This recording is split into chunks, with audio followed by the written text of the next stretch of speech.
Today, we're diving into one of the most incredible stories of succession ever told. It's all about a transfer of immense power, but it's not decided by a crown or a contract. Nope, this one's decided by a trial of fire, some serious loyalty, and a whirlwind to the heavens. Let's get right into it. So, it really makes you wonder, what does it actually take to inherit a legacy? Is it enough to just be the next person in line? Well, this story says it's way more demanding than that. We're talking about passing some grueling tests, showing undeniable proof, and taking on a burden that is both magnificent and, frankly, terrifying. All right, so let's meet our main players. First, you have the master, the great prophet Elijah. In his time on earth, it's about to come to a very dramatic end. And then there's his apprentice, Elisha, who is about to face the ultimate test of his commitment. So Elijah sets off on one last journey, a winding path that's going to take him through 4 different places. But you know, this is no farewell tour. This is a test. At every single stop, he's going to push his apprentice, really test his resolve, and see if he can get him to give up. And the test itself? It's deceptively simple. From Gilgal to Bethel and then to Jericho, Elijah says the exact same thing. Stay here, the Lord has sent me on ahead. It's basically an open invitation to quit, you know? To end the journey early and prove that his loyalty has its limits. But Elisha, he's not having any of it. Each and every time, he gives this powerful oath, flat out refusing to leave his master's side. And this is so crucial. It's not just him being stubborn. It is a profound declaration that he is willing to follow his master to the very, very end, no matter what it costs him. And that end finally arrives at the banks of the Jordan River. It's here that all the tests of loyalty give way to this final cosmic spectacle, where the fate of Elijah's entire legacy is about to be sealed. Okay, so picture this. They're standing at the edge of the river, and Elijah does something amazing.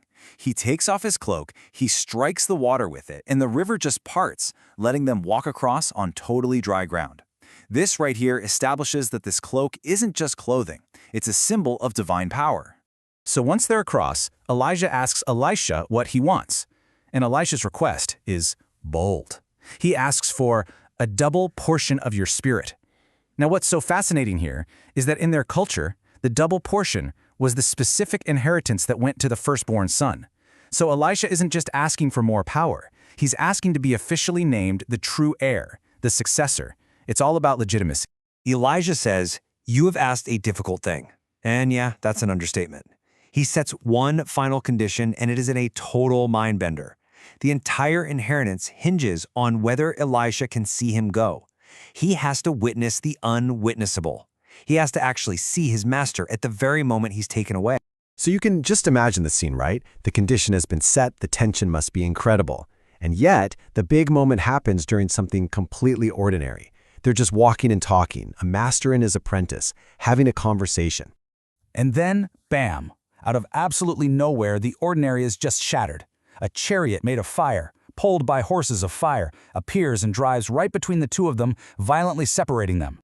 But that fiery chariot, that was just the opening act. Elijah is then caught up in this massive whirlwind and ascends directly into heaven. Just gone. A departure like nothing else. And Elisha, he sees it all. He saw it happen. His cry is this mix of grief and awe and total recognition. He calls Elisha father, finally acknowledging their bond. And with those words, he confirms it. He met the impossible condition. He saw him go. So just like that, Elisha is all alone. Elijah is gone, but his cloak, that symbol of power, is lying right there on the ground. The big question now is, does Elisha actually possess the spirit that came with it? Well, he's about to face his very first test. And what happens next is it's the perfect proof. It's an exact echo of what just happened. Elisha picks up that cloak, goes back to the Jordan, and does the exact same miracle his master just did. He strikes the water, and boom, it parts. This is the first real, tangible proof that the mantle has officially been passed. Okay, so he's proven his power to himself. But now comes the hard part, establishing his authority with everyone else. And this next chapter shows us both the community's acceptance and the harsh, even brutal, reality of his new role. Turns out a whole company of prophets, 50 of them, had been watching this whole thing from a distance. And when they see Elijah part the Jordan River, their conclusion is immediate. They come and bow down before him, totally acknowledging him as the new leader. But here's the thing. Even though they saw the miracle and bowed to him, there's still a little bit of doubt hanging in the air. These same 50 prophets insist on sending out a search party to look for Elijah's body.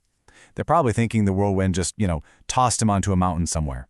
Elisha tells them, don't bother, but they insist. So they go searching for 3 long days. And what do they find? Absolutely nothing. Their failure, ironically, just ends up confirming Elisha's word and cementing his authority among them for good. So now that his authority is pretty much locked in, Elisha's first big public act is actually something incredible. The people of Jericho complain that their water is bad, so he gets a new bowl, puts some salt in it, throws it into the spring, and completely purifies the water source for the whole city. He's using his power for the community's good. But right after this amazing act of healing, the story takes a really sharp, jarring turn. As he's walking to Bethel, a group of boys comes out and just starts mocking him, making fun of him, calling him baldy, and totally disrespecting his position as a prophet. And Elisha's reaction is swift, and it is severe. He doesn't just ignore them. He doesn't just yell back. He turns around, looks right at them, and calls down a curse on them in the name of his God. The result is immediate and horrifying. 2 bears come out of the woods and maul 42 of the boys. It is a stark, brutal display of the fearsome power that now rests with Elisha. It's a terrifying warning that disrespecting the prophet comes with a terrible, terrible price. So from this incredible test of loyalty to a fiery chariot, from a life-giving miracle to a violent, deadly curse, Elijah's inheritance is now complete, and it leaves us with this final, heavy question. What does this intense, and let's be honest, often troubling story really reveal about the true nature and the true cost of power and authority?